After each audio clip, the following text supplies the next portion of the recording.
I'm going to continue reading The Ocean at the End of the Lane by Neil Gaiman. This is chapter 2. I was not happy as a child, although from time to time I was content. I lived in books more than I lived anywhere else. Our house was large and many roomed, which is good when they bought it, and my father had money, but not later. My parents called me into the bedroom one afternoon, formally. I thought it must have been something I had done wrong, and there was for a telling off, but no. They told me they were no longer affluent, and that we would need to make sacrifices, and that I would be sacrificing what I would be sacrificing was my bedroom, the little room at the top of the stairs. I was sad. My bedroom had a tiny little yellow wash bin they had put in for me, just my size. The room was above the kitchen, and immediately up the stairs from the television room, so at night I could hear the comforting buzz of adult conversation coming from below, through my half-open door, and I did not feel alone. Also, in my bedroom, nobody minded if I kept the hall door half open, allowing enough light that I was not scared of the dark, just as important, allowing me to read secretly after my bedtime, using the dim hallway light to read by if I needed to. I always needed to. Exiled to my little sister's huge bedroom, I was not heartbroken. There were already 3 beds in there, and I took the bed by the window. I loved that I could climb out on the bedroom window onto the long brick balcony, and I could sleep with my window open and feel the wind and the rain on my face. But we argued, my sister and I. We argued about everything. She liked to sleep with the door to the hall closed, and the immediate arguments about whether the bedroom door should be open or shut were summarily resolved by my mother, writing a chart that hung on the back of the door, showing the alternate nights that were mine or my sister's. Each night I was content or I was terrified, depending on whether the door was open or closed.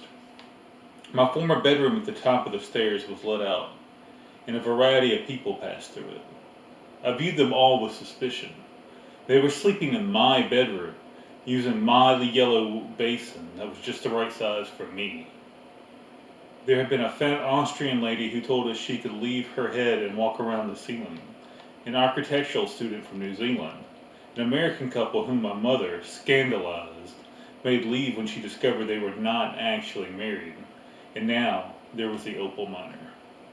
He was a South African, though he had made his money mining for opals in Australia. He gave my sister and me an opal each, a rough black rock with a green, blue, red fire in it. My sister liked him for this, and she treasured her opal stone. I could not forgive him for the death of my kitten. It was the first day of the spring holidays, 3 weeks of no school. I woke up early, thrilled by the prospect of endless days to feel however I wished. I would read. I would explore. I pulled on my shorts, my t-shirt, my sandals, and I went downstairs to the kitchen. My father was cooking, and while my mother slept in, he was wearing his dressing gown over his pajamas. He often cooked breakfast on Saturdays. I said, "Dad, where's my comic?" He always brought me a copy of Smash before he drove home from work on Fridays, and I would read it on Saturday mornings. He says, "It's in the back of the car. Do you want toast?" "Yes, but not burnt." My father did not like toasters. He toasted bread under the grill. Usually, he burnt it. I went outside into the drive. I looked around. I went back into the house and pushed the kitchen door and went in. I liked the kitchen door. It swung both ways, in and out, so servants 60 years ago would be able to walk in or out with arms laden with dishes empty or full. "Dad, where's the car?" "In the drive." "No, it isn't." "What?" The telephone rang, and my father went out into the hall where the phone was to answer it. I heard him talking to someone. The toast began to smoke under the grill. I got up on a chair and turned the grill off. "That was the police," my father said. "Someone's reported seeing our car abandoned at the bottom of the lane." I said I hadn't even reported it stolen yet. "Right. We can head down there now and meet them there." "Toast!" He pulled the pan from beneath the grill. The toast was smoking and blackened on one side. Is my comic there, or did they steal it? I don't know. The police didn't mention your comic.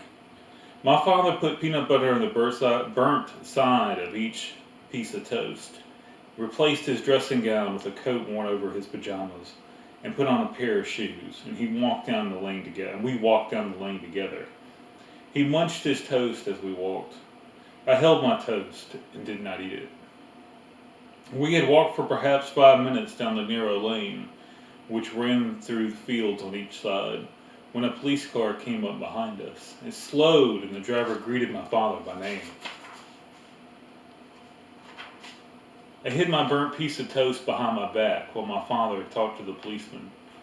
I wish my family would buy normal sliced white bread, the kind that went into toasters, like every other family I knew.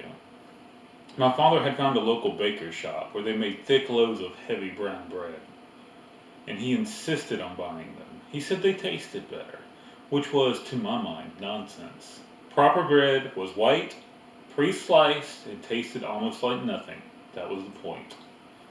The driver of the police car got out and opened the passenger door and told me to get in. My father rode up front beside the driver. The police car went slowly down the lane.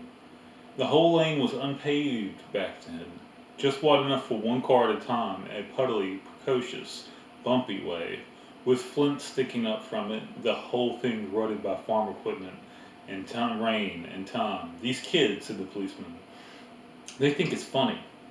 Steal a car, drive it around, abandon it. They'll be locals. I'm just glad it was found so fast, said my father. Past Caraway Farm, where a small girl with hair so blonde it was almost white, and red cheeks stared at us as we went past. I held my burnt piece of toast in my lap. Funny them leaving it down there, though, said the policeman, because it's a long walk back to anywhere else from here.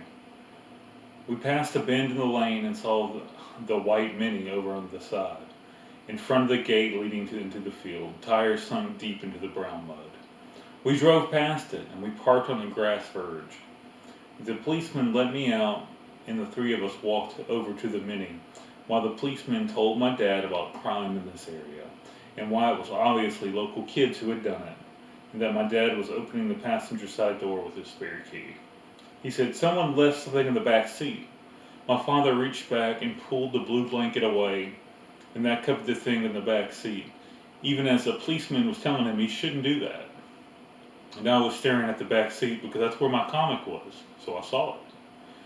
It wasn't it, the thing I was looking at, not a him. Although I was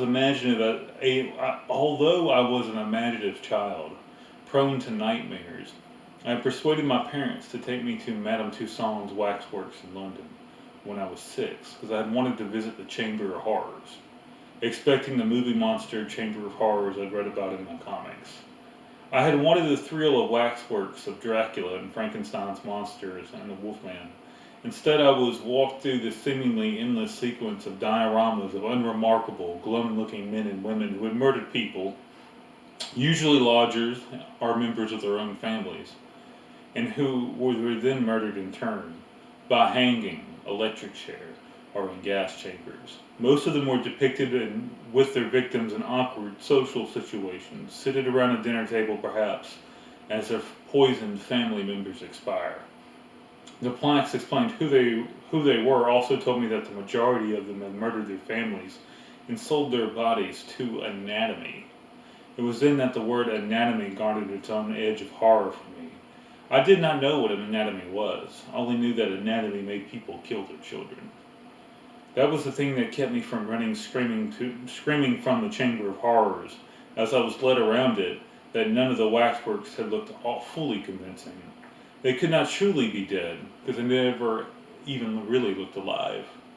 The thing in the back seat that had been covered by the blue blanket, I knew that blanket because it was the one that had been in my old bedroom on the shelf for when it got cold, was not convincing either. It looked a little like the Opal Miner, but it was dressed in a black suit with a white ruffled shirt and a black bow tie. Its hair was slicked back and artificially shiny.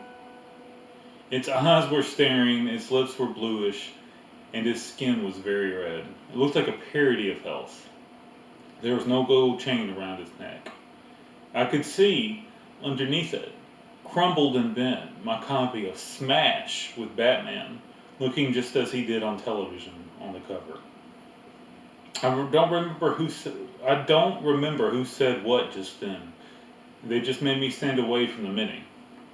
I crossed the road and stood there on my own while a policeman talked to my father and wrote things down in a notebook. I stared at the mini. A length of green garden hose ran from the exhaust pipe into the driver's window. There was a thick brown mud all over the exhaust, holding the hose pipe in place. Nobody was watching me. I took a bite of my toast. It was burnt and cold. At home, my father ate most of the burnt pieces of toast. Yum, he'd say. Charcoal, good for you. And burnt toast, my favorite. And he'd eat it all up. When I was much older, he confessed to me he had not ever liked burnt toast, but only eaten it to prevent it from going to waste. And for a fraction of a moment, my entire childhood felt like a lie. That one of the pillars of belief that my world had been built upon had crumbled into dry sand.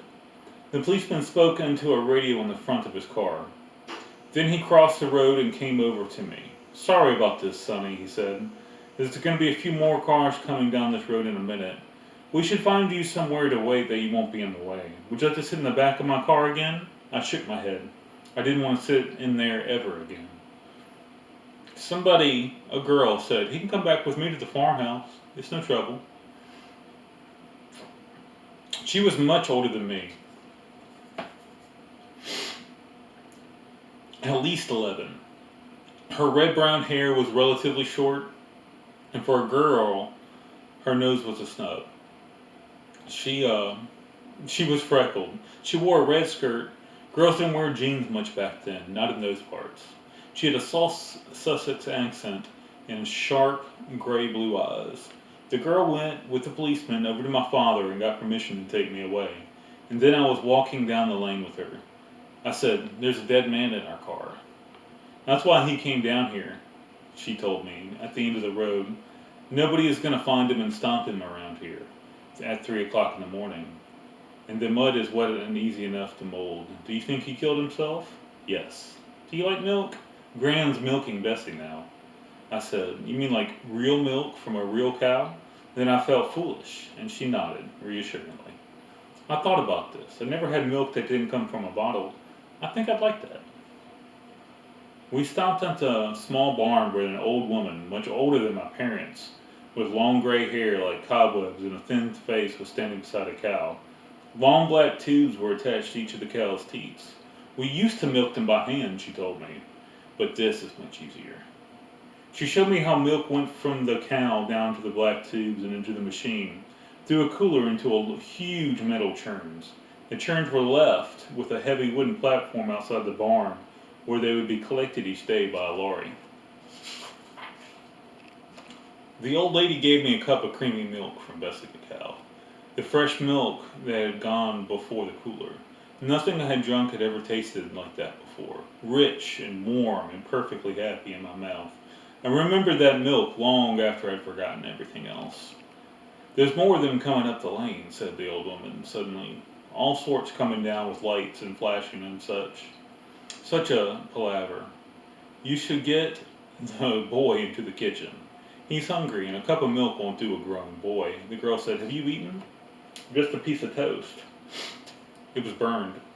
She said, my name's Letty. Letty Hemstock. This is Hemstock Farm. Come on. She took me through the front door and into their enormous kitchen, and she set me down on a huge wooden table, so stained and patterned that it looked as if faces were staring up from the old wood. We have breakfast here early, she said. Milking starts at first light, but there's porridge in the saucepan and jam to put it in. She gave me a china bowl filled with warm porridge from the stovetop with a lump of homemade blackberry jam, my favorite, in the middle of the porridge. She poured cream on it. I swished it around with my spoon before I ate it, swirling into a purple mess, and I was happy as I'd ever been about anything. It tasted perfect. A stocky woman came in. Her red-brown hair was streaked with gray, cut short. She had ample cheeks, a dark green skirt that went to her knees, and Wellington boots. She said, "This must be the boy from the top of the lane. Such business going on with that car. There'll be fine with them be needing tea soon." Letty filled a huge copper kettle from the tap. She lit a gas hob with a match and put the kettle onto the flame, and then she took down 5 chipped mugs from a cupboard and hesitated, looking at the woman. The woman said, "You're right, 6. The doctor will be here too." Then the woman pursed her lips and made a clunk noise.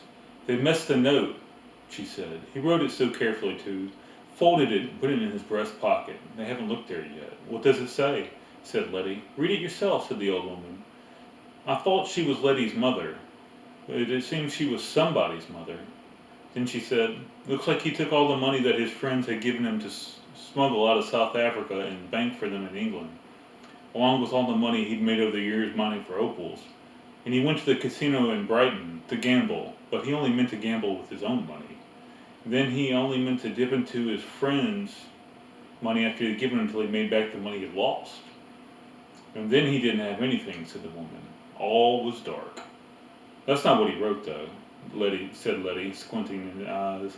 "What he wrote was, 'To all my friends, I am sorry it was not like I meant to, and I hope you can find in your hearts to forgive me, for I cannot forgive myself.'"